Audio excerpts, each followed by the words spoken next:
Praise the Lord. தானியேலோட வாழ்க்கையில அவர் 3 வாரம் வந்துட்டு ஒரு ஜெபத்திற்காய் காத்திருந்தாருன்னு சொல்லி நம்ம வேதத்துல பார்க்கிறோம். நம்ம நினைச்சிட்டு இருக்கோம், நம்ம நல்லா ஜெபித்தா ஆண்டவர் உடனே ஜெபத்தை கேட்டுருவாருன்னு சொல்லி. அந்த இடத்துல 3 வாரம் ஏன் காத்திருந்தார் அப்படின்னு சொல்லி பார்க்க போறோம் இன்றைக்கு நம்ம வேதத்திலிருந்து.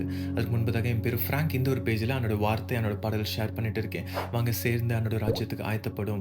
வசனத்துக்குள்ளாய் போவோமா? தானியேல் 10வது அதிகாரம் வசனம் 13 பார்க்கிறோம். பெர்சிய ராஜ்யத்தின் அதிபதி 21 நாள் மட்டும் என்னோடு எதிர்த்து நின்றான்.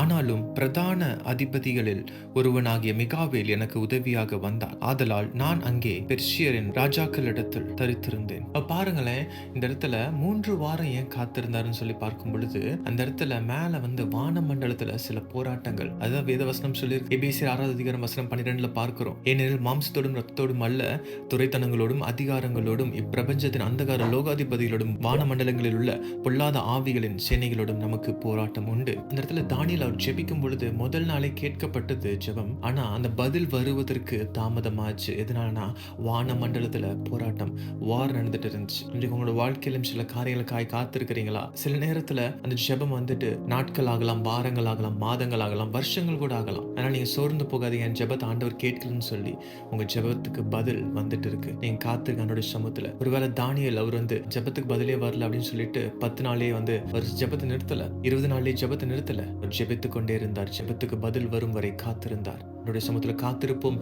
கண்டிப்பா உங்களோட ஜெபம் கேட்கப்படும். சோர்ந்து போகாதீங்க. கர்த்தர் தாமே உங்கள் அனைவரையும் ஆசீர்வதிப்பாராக. God bless you.